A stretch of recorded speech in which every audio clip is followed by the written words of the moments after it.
ஜெய் ஸ்ரீ மாத்ரே நமக. ஜெய் குருதத், ஜெய் குரு பரசுராம். நமஸ்காரம். நான் கரூர்லேருந்து வல்சலா பணிக்கர், பிரசன்ன ஜோதிடர். இன்றைக்கி நம்ம 2024 ஆண்டுக்குரிய ராசி பலன்கள் ரிஷப ராசிக்கு எப்படி இருக்குது அப்படிங்கிறத நம்ம பார்க்க போகிறோங்க. ரிஷப ராசியை பொறுத்த வரைக்கும் இந்த ஆண்டு எப்படி, அதாவது கிரகங்கள் அன்னைக்கு வருஷப்பிறப்புது இல்லையா, அன்னைக்கு கிரகங்களுடைய பொசிஷன் என்னன்னு பார்க்கலாம்.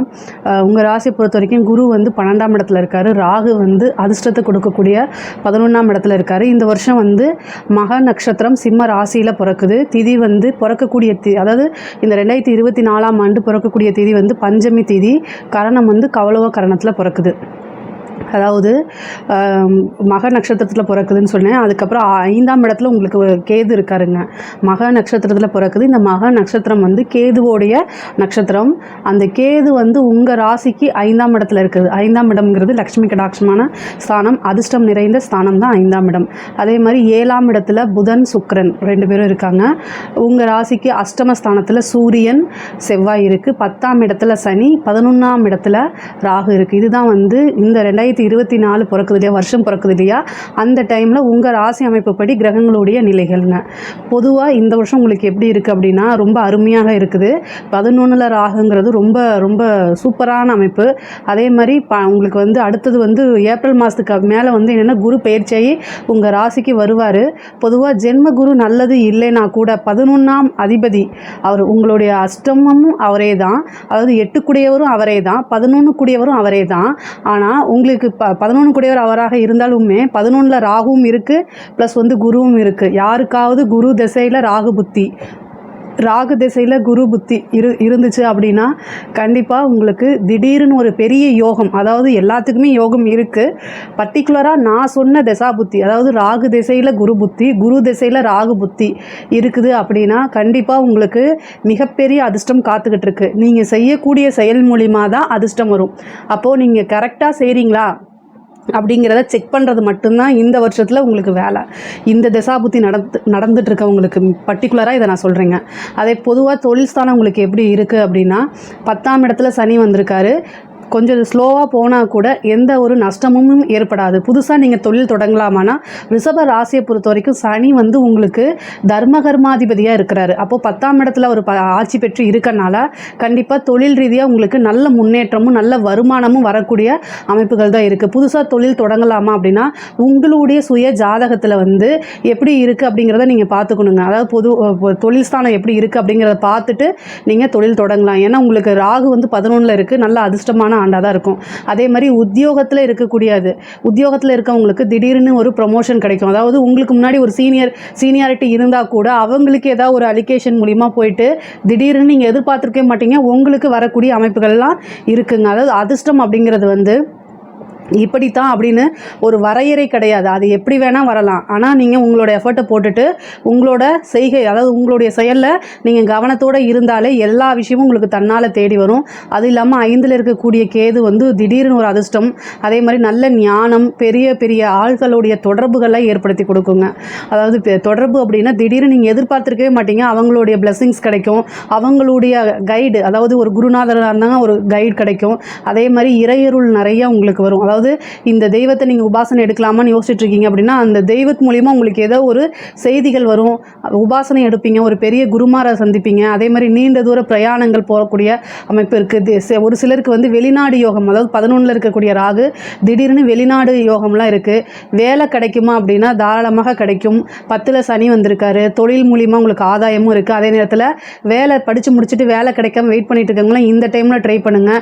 அதிர்ஷ்டமாக இருக்கனால உங்களுக்கு கண்டிப்பாக வேலை கிடைக்கும். ஏன்னா 11ல் ராகு இருக்கு இல்லையா, அது அதிர்ஷ்டம் தான், திடீர்னு அதிர்ஷ்டம். அதாவது உங்களுக்கு அஷ்டமாதிபதியும் 11ஆம் அதிபதியும் ஒருவரே இருக்கனால உங்களுக்கு அதிர்ஷ்டம் திடீர்னு வருங்க. எதிர்பார்த்துருக்க மாட்டீங்க, திடீர்னு ஒரு அமௌண்ட் வந்துடும்.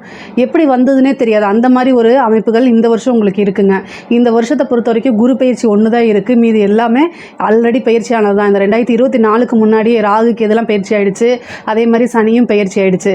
குரு பயிற்சி மட்டும்தான் ஏப்ரலுக்கு அப்புறம் வருது.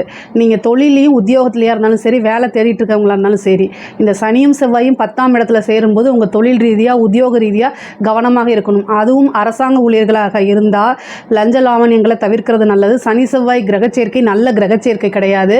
அந்த ஒரு மாதம் ரொம்ப ரொம்ப ரொம்ப கவனமாக இருக்கணும். இந்த சனியும் செவ்வாயும் சேரும்போது தொழிலில் ஏதாவது உங்களுக்கு இழுபறியோ இல்லை வேறு ஏதாவது ஏற்படுத்தி கொடுத்துரும், நஷ்டங்களை ஏற்படுத்தி கொடுத்துரும். அதனால் ரொம்ப கவனமாக இருக்கணும்.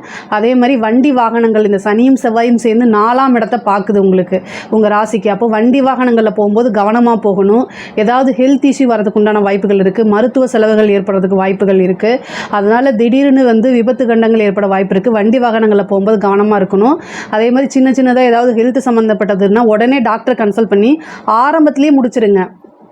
1000 2000 அப்படின்னு செலவு பண்ணுறதோடய நீங்கள் முடிச்சிட்டா பெட்டராக இருக்கும். இந்த 500 ரூபா செலவு பண்ணுமா நீங்கள் நினச்சிங்கன்னா அது 5000லேருந்து 50000 வரைக்கும் போய் முடிஞ்சிடும். அதனால் கவனமாக இருந்து பண்ணுறது ரொம்ப நல்லது. சுப விரயங்களாக நீங்கள் மாற்றிக்கணும். இப்போ குரு 12ல் இருக்கனால உங்கள்கிட்ட இருந்தால் கண்டிப்பாக அது என்னென்னா செலவாகி போயிடும். அப்போது அதில் நீங்கள் பிளான் போட்டு வச்சுக்கணும். பொதுவாகவே ரிஷப ராசி எப்போவுமே பிளான் போட்டு தான் செலவு பண்ணுவாங்க. அதே மாதிரி வெட்டியாக செலவு பண்ண மாட்டாங்க, ஆடம்பரமாகவும் செலவு பண்ண மாட்டாங்க. அவங்களுக்கு கவலை அப்படிங்கிறது ஒரே ஒரு விஷயம் என்ன அப்படின்னா பணம் மட்டும்தான். வேறு எந்த விஷயமா இருந்தாலும் அவங்க சமாளிச்சிருவாங்க.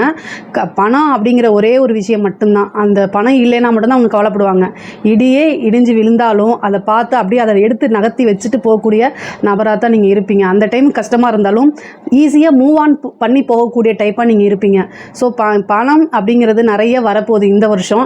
அதனால் நீங்கள் கவனமாக செயல்பட்டாலே போதுமானதுங்க.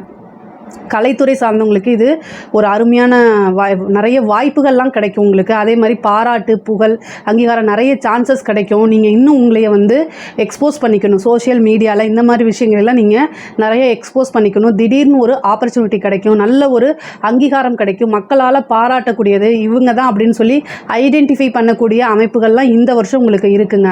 அதே மாதிரி அரசியல் துறை சார்ந்தவங்களுக்கு 10ஆம் இடத்துல சனி இருக்குது. பொதுமக்களுடைய சப்போர்ட் அதிகமாக உங்களுக்கு கிடைக்கும். பொதுவாக அரசியல் துறையில் இருக்கவங்களுக்கு இந்த வருஷம் ரொம்ப ஒரு அற்புதமானது. அதே நேரத்தில் 10ஆம் இடத்துல சனிங்கும் போது உங்களுக்கு எந்த அளவுக்கு பிரபலியம் கிடைக்குதோ அந்த அளவுக்கு நீங்கள் நோட்டபிளான பர்சனாக மாறுவீங்க. அப்போ ஒரு சின்ன தப்பு செஞ்சால் கூட அது பெரிய இஷ்யூ ஆயிரும். 10ல் சனி இருக்க வரைக்கும், அதாவது சனிக்கு இன்னொரு பேரும் இருக்குது, நீதிமான் அப்படிங்கிறது. அந்த ஒரு விஷயத்தில் கவனமாக இருந்துக்கணும். அரசியலில் இருந்துட்டு சில விஷயங்களை நம்ம பண்ண முடியாது, இருந்தாலும் ரொம்ப கவனமாக தான் நீங்கள் போகணும். அதே மாதிரி பெண்களை பொறுத்த வரைக்கும் 11ல் இருக்கக்கூடிய ராகு நல்ல அதிர்ஷ்டத்தை கொடுக்கக்கூடிய ஆண்டு. புதுசாக நீங்கள் புதுசாக இப்போ தொழில் தொடங்கணும், பெண்கள் வீட்டில் இருந்துகிட்டே ஆன்லைன் பிஸ்னஸ் பண்ணுறது, இந்த மாதிரி விஷயங்கள் எல்லாம் நீங்கள் தாராளமாக பண்ணலாங்க.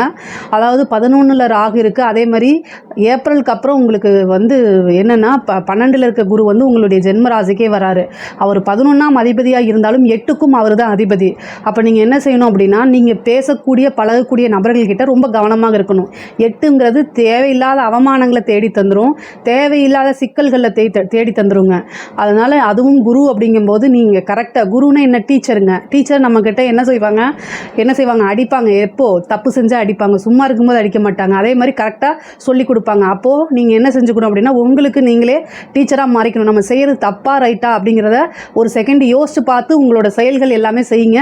கண்டிப்பாக சக்ஸஸ் ஆயிரும். ஏன்னா உங்களுக்கே அது தெரியும், இது எது ரைட்டு எது தப்பு அப்படிங்கிறது. ஸோ இந்த ஒரு விஷயத்தில் பெண்கள் கவனமாக இருக்கணும். அதே மாதிரி படிக்கக்கூடிய குழந்தைங்களுக்கு படிப்பு ஸ்தானத்தை சனி பார்த்துட்ருக்காரு. குழந்தைங்க படிப்பில் நிறைய தடை இருக்குது. அது என்னென்னா பொதுவாகவே 4ஆம் இடத்தை சனி பார்த்துச்சு அப்படின்னா படிக்கக்கூடியதில் ட்ராபேக் ஆகும். அதுவும் இந்த காலத்தில் ஃபோன் மூலிமா தான் எல்லாமே, அவங்களுக்கு ஹோம்ஒர்க்கே ஃபோனில் தான் வருது. அதனால் பேரண்ட்ஸ் நீங்கள் என்ன நினச்சிட்ருப்பீங்கன்னா, குழந்தைங்க ஃபோனில் தான் படிச்சுட்ருக்காங்கன்னு நினைப்பீங்க. அவங்க வேறு இன்ஸ்டா பக்கம் போகலாம், வேறு ஏதாவது போகலாம். அதனால் அவங்க என்னென்ன ஆப்ஸ் எல்லாம் யூஸ் பண்ணுறாங்க, பேரண்ட் கண்ட்ரோலில் தான் மொபைல் இருக்கணும்.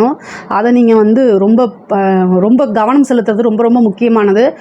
ஏன் அப்படின்னா 5ஆம் இடத்துக்கு வந்திருக்கக்கூடிய கேது சில பேர்த்துக்கு காதல் உணர்வை தூண்டி விடுவார். 5ஆம் இடம் தான் காதல். ஸோ காதல் உணர்வை தூண்டி விடுவார். பெண்களாக இருந்தாலும் சரி, பெண் குழந்தைகளாக இருந்தாலும் சரி. அதாவது ஆண் குழந்தைங்களுக்குமே நான் சொல்கிறேன். அதாவது குழந்தைங்க அப்படின்னா எது வரைக்கும்னா +2 வரைக்கும், காலேஜ் படிக்கிற வரைக்கும், அவங்க தனியாக ஏர்னிங்ஸ் பண்ணுற வரைக்கும் உங்களுக்கு குழந்தைகள் தான். அதனால் கண்டிப்பாக கவனம் செலுத்தணும். தேவையில்லாத காதல் வலையில் போய் சிக்கி மாட்டிடாமல் பாதுகாக்க வேண்டியது உங்களுடைய பெற்றோர்களுடைய கடமை. அதனால் அந்த விஷயத்தில் ரொம்ப கவனமாக இருக்கணும். திருமணம் அப்படிங்கிற ஒரு விஷயம் பார்த்திங்கன்னா, திருமணத்துக்கு குருபலன் வரப்போகுது. ஆஃப்டர் ஏப்ரலுக்கு அப்புறம் ஜூனுக்கு அப்புறம் என்னென்னா திருமணம் ஆகிறதுக்கு ஒரு சிலருக்கு திடீர் திருமணம் ஆகிறதுக்கு உண்டான வாய்ப்புகள்லாம் இருக்குது. இந்த 2024 பொறுத்த வரைக்கும் நல்லா 11ல் வந்திருக்கக்கூடிய ராகு திடீர்னு அதிர்ஷ்டம், நல்ல பணச்சேர்க்கை, இந்த மாதிரி விஷயங்களை ஏற்படுத்தி கொடுப்பாரு.